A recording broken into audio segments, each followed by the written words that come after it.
Salve, salve, manutencista! Tudo bem com vocês?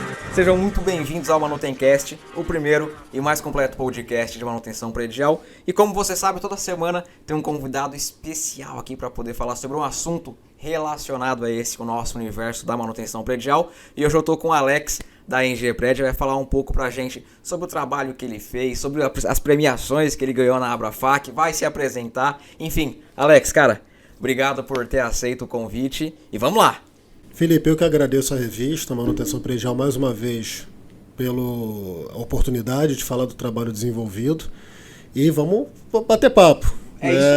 Vamos lá, vamos bater papo, falar de manutenção. Que é uma área que a gente gosta, né? A gente tava falando, antes de começar, a gente tava falando, né, meu? Tá até carequinha e tal. O cara vai passando a mão na cabeça, vai passando e o cabelo vai caindo, né? Só fica quem gosta, né? Não é pra fraco, não. Não é não, cara, não é não.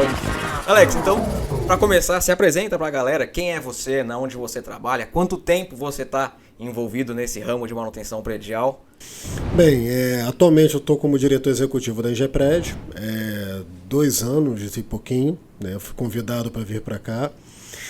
E tocando tanto a área de manutenção predial, como também a área de gerenciamento de propriedades, que acabam estando ali super relacionadas. Enfim, a gente traz o braço de gerenciamento de propriedade com know-how por trás de engenharia, que a gente achou que era uma bola legal de se bater.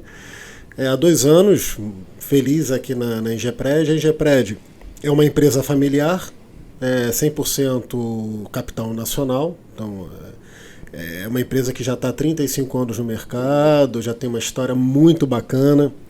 Nasceu lá atrás um dos nossos principais clientes, né, que é a Academia Brasileira de Letras, que faz parte da nossa história, também já está há 35 anos conosco quase. Então é um grande prazer estar hoje de frente com a direção da empresa, em conjunto, obviamente, né, com o conselho.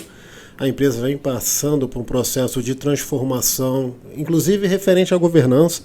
Hoje temos o conselho instituído com sócios, representantes externos, onde os principais assuntos são votados, são discutidos, deliberados. Então o trabalho está sendo desenvolvido, está uma coisa muito bacana. E estamos aí, né? Eu sou engenheiro eletricista de formação. Trabalhei muitos anos na área industrial, uns 18 anos. Na parte que o Rio de Janeiro tinha alguma indústria, hoje está bem focado na parte de serviços. E depois fui migrando para essa área de facilities. Passei por algumas empresas, tanto na parte de tomador de serviço quanto a parte de prestador. Então já conheci os dois lados, o lado negro e o lado da luz. E é diferente demais, né? É diferente demais, né? Então, por exemplo, hoje quando eu estou discutindo, hoje eu estou como prestador, né? Mas a turma que já me conhece da época que eu era tomador, então tem empatia, tem parceiros desde aquela época. Eu falei, pô, tu tá puxando a corda, não tá? Mas é legal, assim, a gente vem desempenhando um trabalho bacana nessa área, caminhando, enfim. E, assim, recentemente tenho minha formação em mestre, aí não queria fazer nada na área de engenharia para desenvolver ao lado de administração. Então, migrei para a parte de administração, fiz o meu mestrado e hoje estou terminando o doutorado também nessa área de administração. Tive a oportunidade de me especializar em gestão de projetos. Tenho aí 2 certificações pelo PMI e uma na parte que no Brasil é engraçado que está relacionado com manutenção, que é plano de contingência, emergência, que foi pelo DRI, que é o Disaster Recovery Institute, que é uma organização internacional responsável por lidar com as situações de contingência, de emergência no mundo. Então é bem bacana, porque eles têm um programa de certificação, principalmente na parte de plano de continuidade de negócios, e que trata muito a parte preventiva. Você não só corrigir, mas você se preparar para as situações de emergência. Eu venho dando aula nessa área, no MBA de Facilities aqui no Rio de Janeiro, com a coordenação do Edson Sorroman, e é um assunto que a gente traz para os alunos, né, para sair um pouquinho dessa visão de só ser reativo e passar a ser preventivo, que infelizmente o brasileiro ainda tem, é cultural, né? E faz total sentido essa formação para nossa área, porque, obviamente, é muito melhor prevenir do que remediar, e mesmo se por acaso acontecer algum problema, você precisa ter um plano de contingência, você precisa saber qual o direcionamento que você vai tomar caso aconteça algo de ruim, por exemplo, pegando um exemplo aqui, o gerador. E o gerador de um empreendimento no qual eu tenho CPD, Cara, não pode falhar de jeito nenhum. Você tem que ter ali muito bem estruturado tudo que você vai fazer. O que a gente brinca, o pessoal brinca, é what if? E se acontecer isso? E se não acontecer? Então tu tem toda uma metodologia, assim, ninguém está reinventando a roda. Mas a gente tem que passar, no Brasil principalmente, a mudar um pouquinho da visão de reação, a atitude reativa. A gente aprendeu isso, infelizmente, da pior maneira com o Covid, apesar de já ter passado por situações semelhantes antes. Tivemos amostras grátis da pandemia na gripe suína, em outros momentos. Então, já era para a gente estar melhor preparados. Mas, por exemplo, eu até falo com os alunos inclusive que manutenção predial, que são super cuidadosos no trabalho. Eu brinco, vocês têm detector de fumaça em casa? Cara, um detector de fumaça é barato, não é um equipamento caro. Eu falo assim, mas seguro de carro todo mundo tem. E tudo bem, se você comparar com o valor da tua casa, quem é que tem seguro de residência? Quem é que tem seguro de vida? Então você vai passando assim, os alunos vão refletindo, porque tudo isso faz parte de uma visão prevencionista, de um plano de contingência. Cara, se eu sofrer um acidente, vir a faltar para minha família, o que eu tenho lá para pelo menos dar um sossego, tanto o esposo quanto a esposa, enfim, o casal, né? O que eu me preparei para aquele momento? Então, assim, tu vê que poucas pessoas têm seguro de vida, né? Então, assim, por iniciativa, não seguro de vida da empresa, assim, eu quero botar uma cobertura, e seguro da casa, mas o do automóvel todo mundo tem. Aí no Rio de Janeiro, então, o cara faz doce. Isso que você falou do sensor de fumaça, cara, é baratinho o sensor de fumaça que você compra numa loja de material de construção e você consegue instalar, inclusive, tem uns que você coloca na própria E27, junto com a lâmpada. É bem simples, né? Estamos aí, se a gente parar para pensar, o que o proprietário quer do imóvel? Primeiro, ele não quer deixar o patrimônio dele depreciar ao longo do tempo. Ele quer o patrimônio dele bem tratado, né? Segundo, ele quer um custo condominial, um custo operacional competitivo. Por quê? Porque ele tem que trazer inquilino, ele tem que botar gente naquele imóvel, porque ele não quer pagar condomínio, ele não quer pagar espaço vazio. Então, tu tem que ter uma administração com custo competitivo, tu tem que ter uma manutenção lean, né? Lean, o pessoal fala lean, cara, lean é lá de trás, né? Tu tem que ter uma manutenção lean ali enxuta, ali dimensionada, né? E tu tem que ter uma inteligência para não deixar aquele edifício ficar obsoleto. Perfeito. Aqui no Rio de Janeiro é mais difícil, mas em São Paulo tu vê, toda hora tem uma construção, tu tem uma tecnologia. Se você não tiver um ciclo de tornar aquela edificação atualizada tecnologicamente, ou seja por BMS, ou BIM, ou IoT, ela vai ficar old fashion, ela vai ficar ultrapassada. E o pessoal não vai querer, porque o mercado imobiliário está muito difícil. A gente está saindo agora, está começando a ter uma luzinha no final do curso, do túnel do mercado está melhorando. E tá ali, a competição ali no laço. Então o cara tem lá, o cara tá dando isenção do outro lado, o cara tá dando um ano de... E, cara, se você não tiver com um prédio bacana, com tecnologia, updated, tu vai morrer na praia. Não compete, não tem como. Não tem como ficar no mercado, o mercado não é pra fraco. Eu vou para um prédio do lado que tá todo automatizado, bonito, eu consigo com o celular acompanhar tudo que tá acontecendo. E eu tenho outro vizinho ali sem nada. Tu fica pra trás. Não tem como. Esse mercado nosso não é um mercado para amador você cria. Esses prêmios da Abrafac que você ganhou, você poderia falar? Eu sei que eu tô vendo ali o troféuzinho ali na mesa. Você tem um que eu gosto muito do título, The Dark Side of Home Office. Eu acho que isso foi inspirado no Pink Floyd. Por aí. Ou no Star Wars. Pink Floyd, Star Wars, um pouquinho de cada. Animal, isso aí. Eu sou fã de Star Wars. Não tem como, né? Cara, é muito legal. Toca aqui. É muito legal, é muito legal. Na verdade, a pesquisa, né, foi uma pesquisa acadêmica, que inclusive até hoje está sendo tratada com o meu orientador, trabalhando os dados. Na verdade, tu coleta os dados e vai moldando, né, ele com o tempo. Foi uma pesquisa feita antes da pandemia, por coincidência, mera coincidência, antes desse negócio todo da gente trabalhar em casa, essa loucura toda que a gente vem vivendo aí, que parece que é um pesadelo. Eu falo com a minha esposa, parece que qualquer dia desse alguém vai dar um tapa na cara, você acordou. Não foi nada disso. Mas foi foi antes, então interessante que ela avaliou o trabalho em casa como prática das organizações e não como plano de contingência, porque a gente tem que separar essas duas esferas. Quando tu trabalha em casa porque a organização tem esse sistema de trabalho, ou como na pandemia que a gente trabalhou em casa porque tinha que trabalhar, porque não tinha, foi imposto. Então ela pega esse outro lado e o meu objetivo era avaliar uma face do home office que não é muito falada na literatura, que é o lado ruim. Porque, por exemplo, eu trabalhei em casa, é um inferno tu tá com 2 crianças em casa, eu tenho 2 meninas, né? A época estava com 4 e a outra com 8.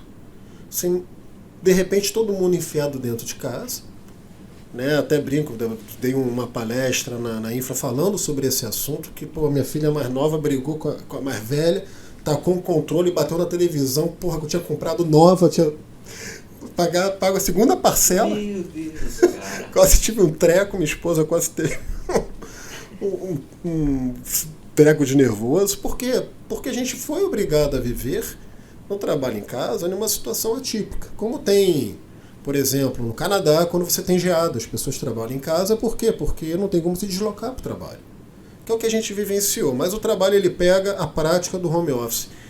E ele mostra de uma maneira muito interessante alguns aspectos negativos emergentes que o pessoal da sociologia vem trazendo. Porque a visão gerencialista ela vem lá de trás, né, desde os trabalhos iniciais de home office, e fala, olha, o home office é legal, porque tu economiza tempo, a empresa ela consegue economizar no espaço que ela aluga, a empresa ela consegue ter ganho, o funcionário consegue uma equalização melhor entre a vida particular dele e a vida laboral, o cara consegue ter mais flexibilidade, e é verdade. Sim. Isso é fato, isso é uma visão gerencialista. O pessoal da sociologia, que eu valorizo muito, como acadêmico, eu acho que a sociologia tem um papel fundamental na forma como a sociedade se estrutura, e entender como essa sociedade se comporta das diferentes transformações que ela vem passando. Então o pessoal da sociologia fala, olha, tá tendo problema, tem uma galera aqui que faz home office e tá tendo alguns aspectos emergentes que são negativos. Só que a produção acadêmica ainda estava mostrando isso muito timidamente.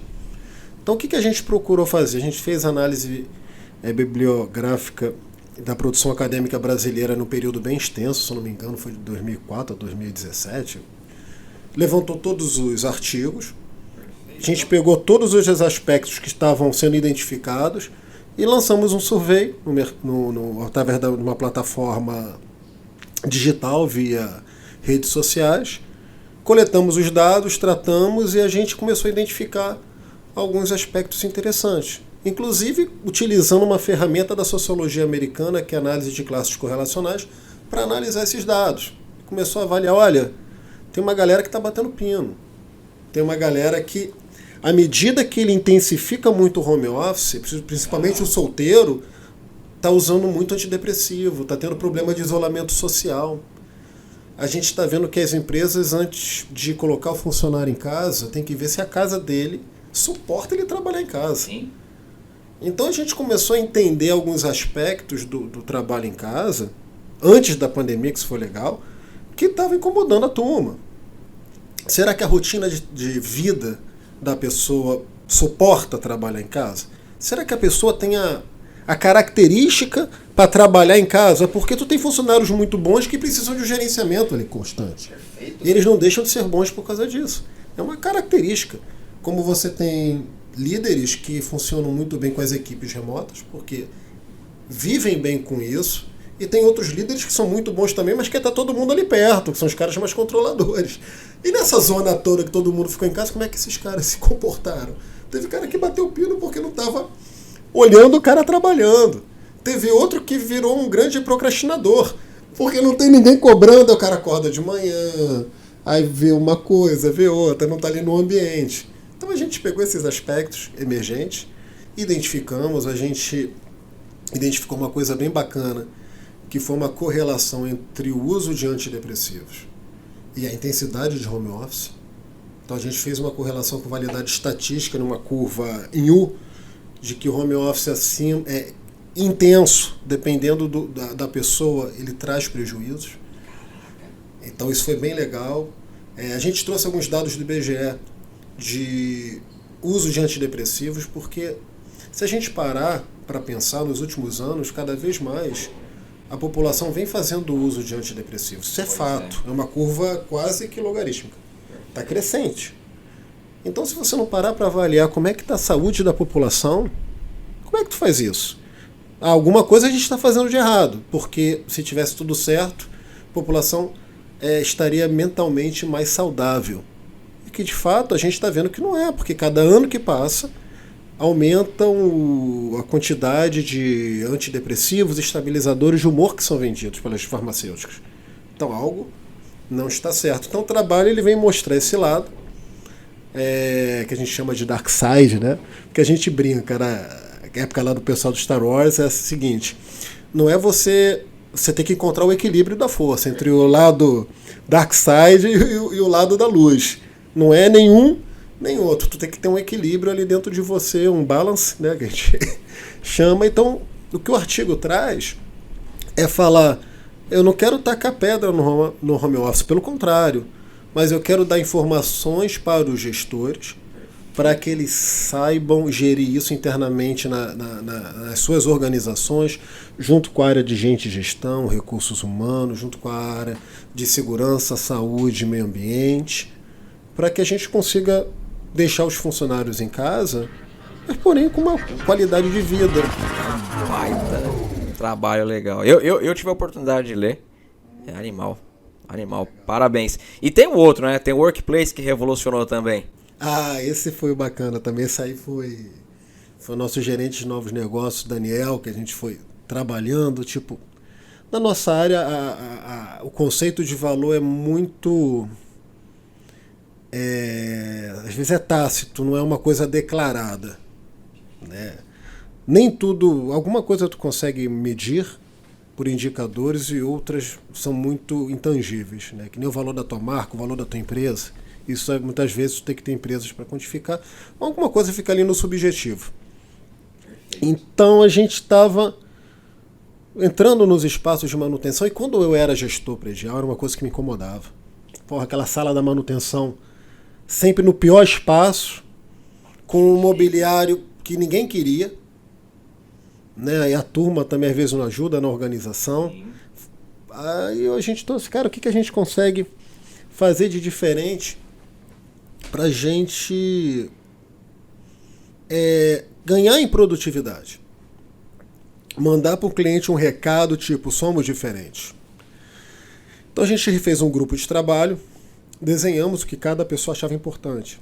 Então a gente trouxe isso, fizemos um trabalho muito forte de conscientização, criamos um padrão e a gente lançou isso no mercado.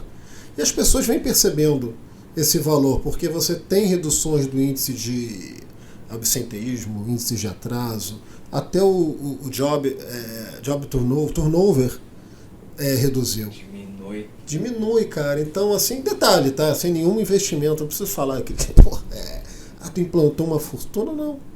Não, cara, tu põe lá uma máquina de café ali perto do cara, tu põe lá um kit, tu põe lá uma água legal pro cara, um ambiente com uma temperatura adequada, né? Não é aquele lugar que, porra, quando faz calor de 50 graus no Rio de Janeiro, tu chega na sala do cara, tá 55. Como é que o cara vai chegar numa bancada para olhar um equipamento eletrônico, fazer uma análise, uma medição com qualidade? Não vai. Ele vai falar que o equipamento está quebrado, que não tem recuperação, e aí você começa a ter um monte de outros problemas por causa de um investimento muito baixo. Então a gente trouxe isso, a gente fez um trabalho forte de padronização nas nossas operações.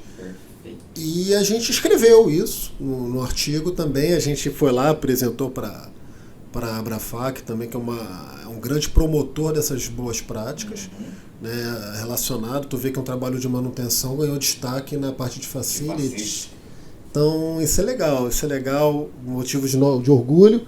E esse ano ainda tem coisa boa, a gente está com trabalho também, 2 trabalhos, um na área de iluminação ultravioleta, que a gente vem trazendo com o Fred lá da EcoQuest, que a gente vem fazendo um trabalho também em conjunto, e outro que foi a preparação das instalações para a pandemia, não só instalações e serviços de apoio, para o pós-pandemia, né, o retorno à operação do prédio. Né, para você ver o nível de investimento e de inteligência que a gente traz, somos uma das poucas empresas de serviço que trouxe o Sírio-Libanês para avaliar as nossas operações. A consultoria. Uau, cara. Como que a gente vê valor agregado. Isso foi num papo com o Carrasqueira, que é um colega também que é da BR Properties, que toca lá o Aventura. Ele fez um trabalho lá com o Sírio-Libanês, preocupado com a retomada, e falei, Alex, olha, a gente fez o trabalho, enfim, foi muito bem tocado. Falei, vamos trazer. Então a gente trouxe e a gente criou um manual validado por eles na parte de preparação das instalações para o retorno seguro às operações, olhando todo o escopo de serviços. Não é só o escritório que está dentro do prédio. É desde o cartãozinho de visitante que o cara coloca na urna, que o cara tem que passar o papelzinho com álcool. Tem QR Code? Tem, mas nem todo mundo tem dinheiro para... mas tem... Assim, o manual é bem legal, que ele traz o seguinte, ações tangíveis, sem grandes investimentos, para você ter um mínimo de segurança, inclusive para o cara da operação, porque o cara da operação que está mexendo no ar-condicionado, ele está lá em contato, está lá mexendo em filtro, então o cara tem que ter lá um óculos de vedação total, tem que ter uma máscara N95, que não é qualquer máscara. Isso é um grande diferencial, porque a gente entende que não adianta você, eu tenho um andar, sou uma multinacional, tomo todos os cuidados aqui onde eu estou. E a recepcionista que fala com o teu povo. E o entorno. E o entorno. E o segurança que está lá Perfeito. falando. E o cara da manutenção que atravessa teu escritório às vezes com um saco de resíduos de poeira que ele tirou do ar-condicionado, que eventualmente naquela naquela partícula macro de aglomerado de poeira, tu pode ter lá um agente biológico que pode fazer mal. Quais são os cuidados? O que tem que ser feito?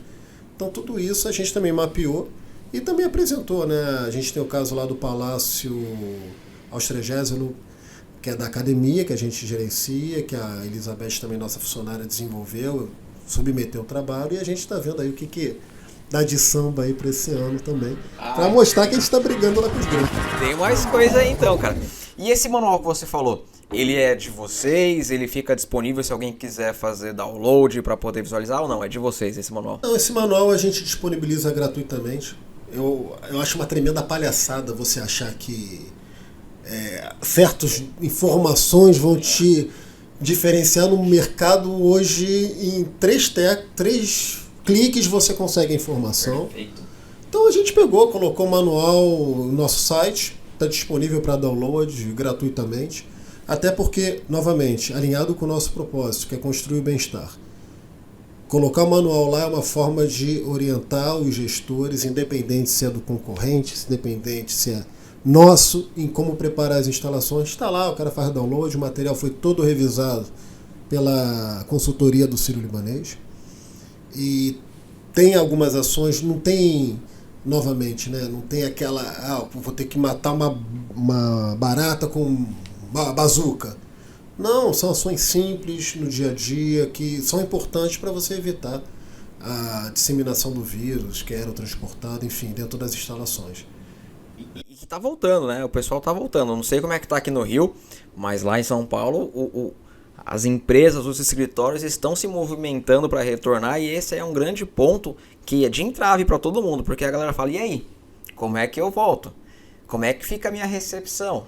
Esse é um grande ponto que está ali bloqueando muita empresa de voltar, porque exatamente não se planejou, não fez um trabalho desse aí para poder se programar. Os caras querem voltar. Sim. Porque o pessoal está sentindo falta do colega. Por mais que você tenha um ponto de equilíbrio, voltando ao negócio do home office, não é o ruim nem é bom, mas o pessoal está sentindo falta. Tem colega meu que fala assim, cara, Pelo amor de Deus, me deixa voltar. Assim, eu preciso estar em algum outro lugar que não seja a minha casa para ver uma paisagem diferente. Isso está tendo um problema. A gente vai ver isso daqui a um tempo, um pouquinho mais para frente. E a questão é como é que as administradoras, as equipes de suporte estão se preparando para receber esse pessoal. Esse pessoal fala, poxa, legal, eu estou entrando na instalação, eu estou entrando nesse prédio e ele me passa não somente a sensação de ser seguro, mas efetivamente ele adota práticas e procedimentos e processos bem estabelecidos, engessados, que deixam o local seguro. É muito mais do que a sensação. Daí a gente também trouxe recentemente, né, que eu falei com a parceria da EcoQuest, toda a questão da tecnologia UVC, que é tecnologia agregada à manutenção. Então, quando você coloca um UVC no seu fan coil, você, além de garantir, né, um poder germicida, você também prolonga aquele período de manutenção. Você tem uma eficácia na troca energética.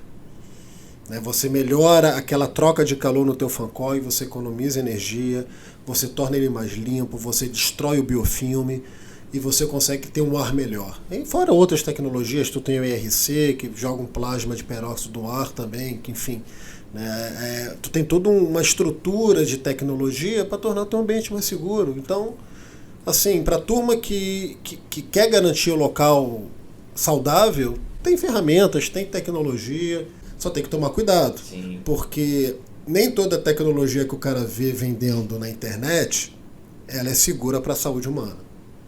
Ela é bem dimensionada, ela é bem instalada. Porque da mesma maneira que a irradiação ela faz mal para o vírus, uma vez mal instalada, faz mal para o ser humano também. Você falou tudo, cara.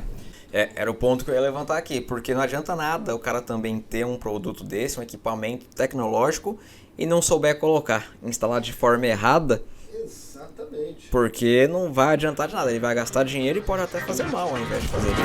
Você tem um perfilzão de professor, e eu pesquisando eu vi que você tem essa parte acadêmica, que você dá aula. E você, no começo do nosso bate-papo, você falou, você dá aula na onde, aula do quê? Eu vi que você deu aula, ou ainda dá aula na FS Educa, lá com a Fátima Souza. Tem uma parte de SLA e KPI que você ensina também. Você falou do San Román, que você trabalha também lá junto com ele. Na onde que você dá aula e quais são as matérias que você explica, cara? Cara, dar aula é legal. Falar com a turma é muito legal. Eu particularmente eu faço pelo amor, pelo carinho de ensinar, conversar, até porque quando tu está conversando com os caras do mercado, tu aprende. Então é uma maneira de me manter atualizado. Uma vez o aluno falou, porra, mas eu faço assim. Eu falei, caramba, cara, que maneiro. Que louco. Então, porra, eu posso ir lá olhar? Não, cara, vamos lá, professor. Então, vamos lá. Eu olho, assim, a troca com os alunos é muito grande. Sim. Outro dia teve uma menina, uma graduanda de Campinas, se eu não me engano, que me chamou no LinkedIn. Pô, tu tem um trabalho e tal da história do Facility. Falei, não, vamos. Eu te mandei, ensinei para ela onde pegava o material. Falei, e é legal. Conhecimento, ele só presta se ele é compartilhado. Se você guarda para você, porra, não serve de nada. Então, tem alguns colegas que eu tenho grande carinho. A Fátima, da FS Educa, tem essa disciplina de KPIs e SLAs que a gente desenhou lá atrás, eventualmente quando tem uma turma aqui no Rio, no presencial. Quando é negócio da pandemia, até que faz um tempo que não tem as turmas presenciais, mas tinha essa disciplina de KPI e SLA que você não consegue controlar o que você não consegue medir. Então a gente vai lá pegando os alunos ali falando, olha, quais são as principais métricas. Novamente, né? Você não precisa medir tudo, porque medir custa dinheiro. Escolhe o que vale a pena medir e que vai te trazer retorno. E que você vai conseguir parar e analisar dentro de um intervalo que seja crível. E vai fazer sentido também. Às vezes o cara quer pegar o KPI, quer porque quer. Cara, essa turma agora, é o que eu falo para ele. Se o KPI, tu tem dois tipos de KPI, que novamente é consciência preventiva, que a gente chama de trigger. O KPI ele tem que ser um trigger, um gatilho. Quando o negócio vai começar a sair fora, você percebe e atua. Aí tu tem outro tipo de KPI, que é o KPI da autópsia. Ou seja, a Inês é morta, a gente tem que enterrar a Inês. Aí o quê? Tu já viu que tá ruim, tu fala, porra, me lasquei. Aí tu pega o defunto, põe lá na mesa e abre o defunto para descobrir o que deu errado. Aí tu descobre, porra, aqui tá errado, aí tu vai atuar. Então tu tem esse KPI também, e fala, cara, olha, o KPI da autópsia é o pior. Tu tem que estar lá no KPI que o cara tá te indicando. Isso tem muito a ver com gestão de risco, plano de contingência, continuidade de negócio. Tu tem que ter indicadores que quando tu vai começar a sair daquela rota, daquele norte que a diretoria te traça, tu começa, opa, não tá legal. Deixa eu trazer de volta. E esse é um trabalho muito legal que a gente faz com os alunos, para você ver que a FS traz essa questão para discussão. Tá? Já no MBA de Facilities, Gerenciamento de Propriedades, que fica aqui no Rio de Janeiro, que o Edson agora está online, né? Ele migrou para a plataforma online, então saiu aqui do Rio, mas nasceu com o Edson. É daqui, né? Do Rio de Janeiro. Nasceu aqui. Ele montou o curso para a VM, deu a cara a tapa, lá montou e tal. Tenho um grande apreço pelo Edson por causa disso. E tocou lá o negócio, juntou lá os colegas, chamou e o pessoal foi tocando o curso. Hoje eu fico com a disciplina de gerenciamento de crise, continuidade de negócio, que é um assunto que eu gosto de falar. É um assunto que ele tem um cunho social de falar para as pessoas que a gente tem que deixar de ser mais reativo e pensar mais preventivamente, ou quando dirige, em tudo na nossa vida, né? Quando sai com nossos filhos, enfim.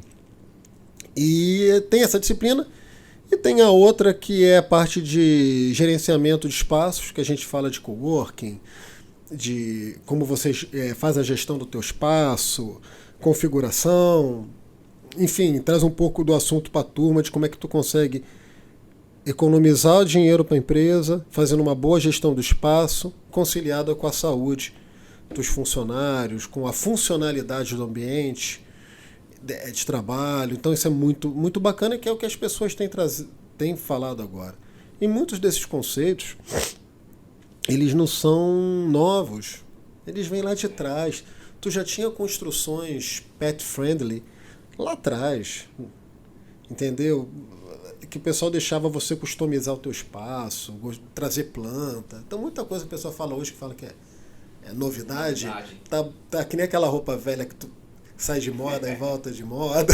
tu dá um tapa nela, mexe aqui, ela volta. É mais ou menos isso. Mas você também é muito ativo nas redes sociais. LinkedIn, você tá direto lá respondendo a galera, fazendo esse trabalho de mentoria. Se assim eu posso dizer, de responder. Esse você mandou material pra menina, você faz isso direto. Vejo você sempre interagindo ali na rede social também, cara. Cara, eu já não tô me esforçando para acompanhar a rede social. É difícil, né? Porque a geração mais nova, ela já ficou mais... Ela já linka. Eu já tento... O Twitter não é uma coisa que eu mexo muito, ainda tenho que mexer.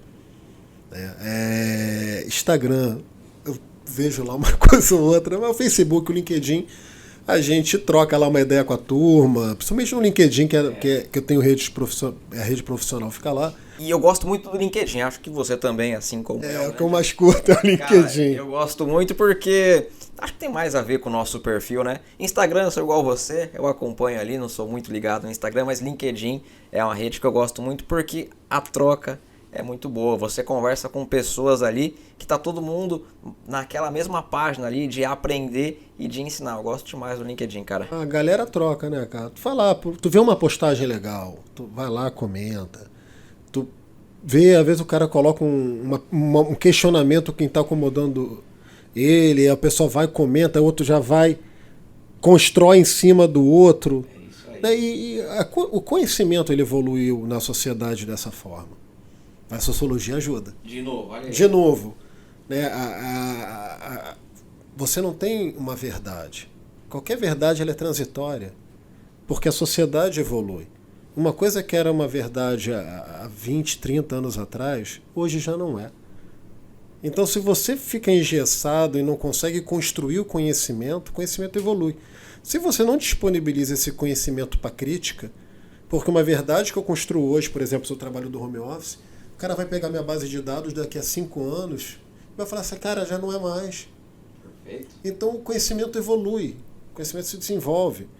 E nisso entra a engenharia, as áreas do conhecimento, adoro conversar com gente que não é da minha área. Porque tu quebra um pouco aquela coisa do engenheiro, aquela cabeça, porra. Que é igual, né? Vamos falar a verdade. A gente pensa tudo igual, né? Botar, tem que diversificar, tem que ter ideias novas, coisas novas, abrir visão. Né? A gente estava conversando agora há pouco a questão das mulheres na manutenção. Animal. Porra, vamos trazer. Por que tem que ter diferença? Por que a mulher tem que ser excluída? Tu tem uma expressão na academia que se chama management fashion, que são modismos gerenciais, que as pessoas fazem porque está na moda. Isso vai e passa. Outras coisas, como as práticas ESG, que o pessoal está trazendo agora, não é um modismo.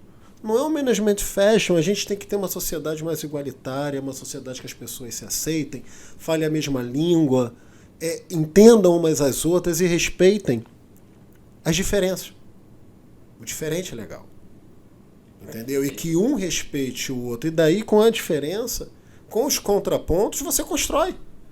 Você constrói, cara. Coloca, o cara da engenharia está com problema, coloca lá a pessoa de gente de gestão lá, porra, psicólogo, vai lá discutir, vai cair na porrada. É legal. Mas no final, tu vai ter uma equipe mais coesa, uma empresa com uma visão mais, sabe, inclusiva, uma visão mais pra gente construir, né? Porque a gente tá aqui não só, obviamente, a gente não é uma ONG. Sim. A gente vive para dar lucro pro acionista, não tem uma hipocrisia de achar que é diferente. Perfeito. E nem prego isso. Acho que não temos que ser hipócritas assim.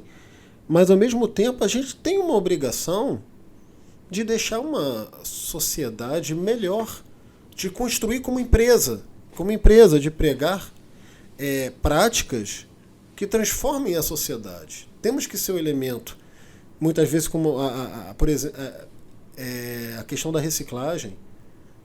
A própria minha filha hoje, ela já sai do colégio com essa visão: quando eu faço errado, papai não é assim. E tu vê que as coisas estão se transformando. E a função social da empresa é fazer isso melhor. E detalhe, não é porque ela é boazinha também não, porque hoje o investidor vê valor nisso. Ela não é inocente também não. Vamos fazer uma sociedade melhor e as pessoas estão vendo valor. O cara coloca uma camisa para vender, olha só, essa camisa pagou 1,7 vezes a pegada de carbono dela. Então, se eu posso pintar algo com uma tinta à base d'água, para que eu vou usar uma tinta à base de epóxi? Que é mais agressiva. Sei lá, como é que a gente está pensando, né, os nossos processos?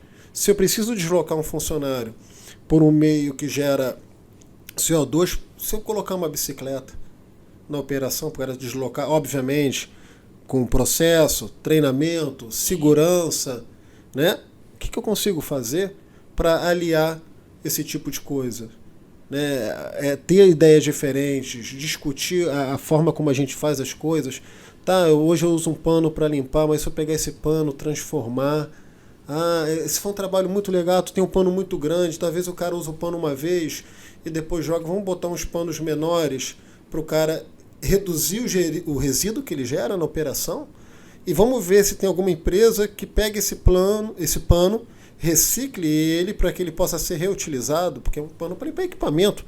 Eu não estou com uma gase fazendo um processo cirúrgico de um paciente que está ali, que isso não pode ter... Mas, cara, eu estou usando um pano para limpar poeira, para limpar o equipamento, limpar graxa. O que eu posso fazer? Isso a gente discute aqui dentro. Cara, vem cá, o que a gente pode fazer? Não, já troquei um pano por um pano menor. Show. Porque tem um pano grande que o cara usa uma vez, não, então tudo bem, mas aí tu chama o operador.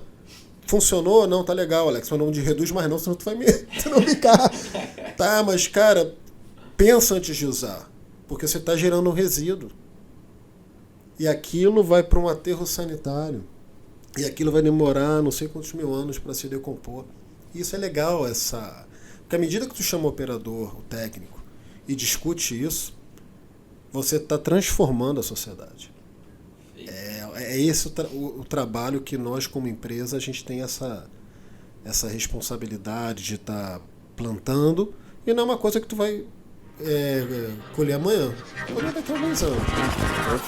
Perfeito. Alex, cara, obrigado, meu. Obrigado mesmo por esse bate-papo animal. Você tem mais alguma dica, alguma coisa para você falar para quem está começando na profissão, para gestores, pessoas que são contratantes, alguma dica, algum ensinamento? Eu sei que você tem diversos aí para poder passar, ou para quem é prestador de serviço, enfim. Só mais uma dica, um toque, um alerta. Prestadores, eu me solidarizo. Eu tô ali junto ali para passar por esse período ruim. Na verdade, que as pessoas...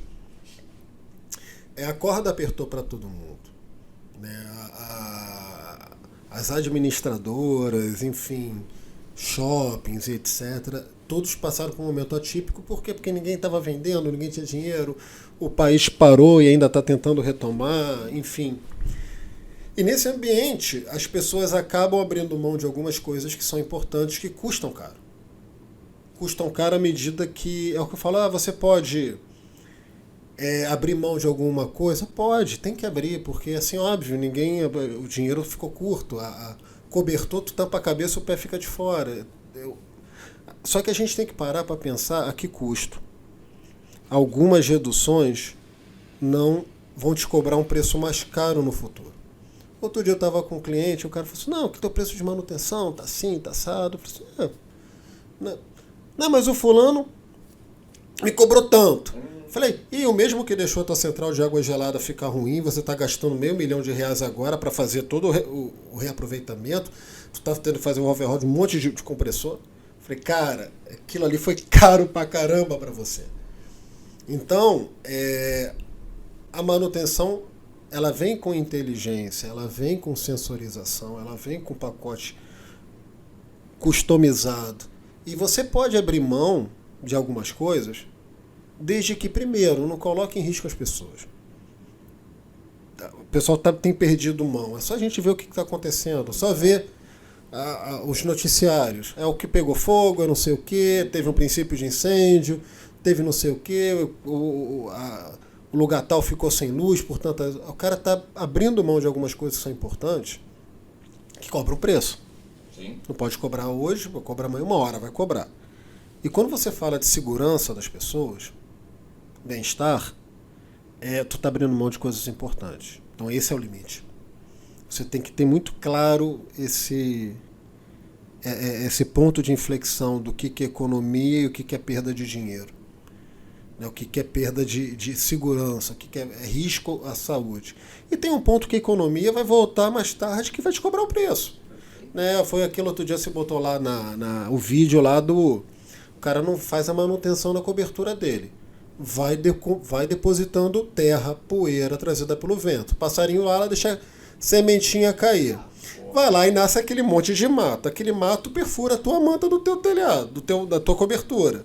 Aquela manta vai começar a dar infiltração, teu inquilino de baixo, que já está no mercado acirrado, cheio de gente oferecendo espaço mais barato para ele, vai começar a gotejar na cabeça do cara. Aí tu vai ver, tu tem que refazer a manta inteira. E o apartamento de baixo, que você estragou ali porque caiu água.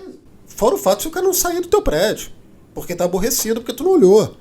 Aí tu fala, pô, aquele, de repente, artífice, aquele cara que podia fazer, que podia manter aquela área, tá varrendo, tá olhando, inspecionando, que eu não paguei. Quanto é que tá me cobrando? Porque impermeabilização é caro. Pra caramba. Tem que fazer tudo, não tem remendo. Não tem... Pô, é o que eu falo. É de novo, errar de novo, né? Errar de novo, então, e o que isso te custa? Qual é o preço? Eu falo que a manutenção, eu tô até esticando a suma, o cara tá bonito por fora, tá lá bem penteado, é o caminho do rei, é a recepção, é o teto que tá bonitinho, aí tá ali, é o cara bonito por fora. E por dentro, como é que tá a artéria lá do coração do cara, como é que tá o fígado, como é que tá o pâncreas? Isso aí são as casas de máquina, é a cobertura, é a casa de bomba, é aquele canto que ninguém vai. Aí quando tu chega lá, pô, tá cheio de goteira, não sei o que, aí estoura uma tubulação e o paciente entra na UTI. Aí sai caro. O custo da UTI é mais caro que o custo do exame. Tá entendendo? Você faz um exame, se cuidar, é melhor, é mais barato do que você se internar na UTI para poder fazer lá um cateterismo, colocar lá um marca-passo. Então acho que é esse recado que a gente tem que dar para a turma. Que nós, gestores, somos responsáveis pelas nossas decisões. Perfeito. Que a gente não é obrigado a... Levanta a bandeira, fala, coloca de uma maneira inteligente, traz dados, traz informações. Porque tu pode ouvir um não, todo mundo ouve não, cara. Eu cansei de ouvir não. Aí tu fala, mas poxa, cara, vamos trazer aqui, senta aqui para ver esse número. Aí algumas pessoas refletem, as mais inteligentes. Sim. Então é isso que o gestor tem que... Não desistam, tragam informação, discutam, não abram mão da segurança das suas instalações. É esse o... Dos dois lados. Pra todo mundo, cara. Seja o contratante. Tanto como contratado. Perfeito. Porque o risco tá aí, entendeu? Sensacional. Não pode ver a cara aí só em detrimento de redução de custo, porque isso cobra um preço, né? Vai ter um preço futuro pra poder pagar. Alex, cara, obrigado mais uma vez. Como que a gente encontra você nas redes sociais? Bem, eu já botei uma foto atualizada que a antiga tava com o cabelo. Olha, no LinkedIn, né? É Alex Ferreira Gonçalves. Ah lá, só ver lá porque assim tem muito diferente lá, ver um carequinha lá, sou eu. A gente tem a página da empresa, tu tem a Ingepred no Facebook, tu tem a Ingepred dentro do LinkedIn. A gente sempre está postando conteúdos, a gente posta conteúdos gratuitos, checklist, e planilhas, tudo que pode auxiliar na gestão da manutenção, dicas, a gente coloca, posta lá, eu compartilho. Tá lá no site, pode checar lá, acessar, tem dicas sobre PMOC, qualidade do ar. Também se tiver dúvida me chama lá no LinkedIn. Acho que a gente novamente tem que compartilhar o conhecimento para a gente crescer na nossa área, que é o que a própria revista Manutenção Predial vem fazendo, vem trazendo os assuntos, a galera tá discutindo ali, tá colocando e tá crescendo. É o objetivo, né? A gente fazer a nossa área evoluir. É isso aí. Alex, cara, obrigado mais uma vez. Agora você, se por acaso tá ouvindo via podcast, depois vai lá, youtube.com/manutenção predial, para poder ver o bate-papo, ver como que é o Alex, ver a carequinha dele, ele falou que é careca. Se você tá no YouTube, pode procurar depois em todas as principais plataformas de podcast, Deezer, Spotify, chama-se Manutencast. Foi um prazer estar aqui, batendo esse bate-papo. Eu que agradeço, é sempre bom estar falando com você, Felipe. Obrigado pela oportunidade de expor nosso trabalho, de falar de manutenção, de bater papo. É uma área boa, né? Dá prazer falar sobre isso, né, cara? Dá prazer. Mais uma vez, obrigado. Forte abraço. Até a próxima aí. Fui! Dá um tapa, galera. Até logo, gente. Obrigado. Um forte abraço. Se cuidem, fiquem bem. Um abraço. Até logo.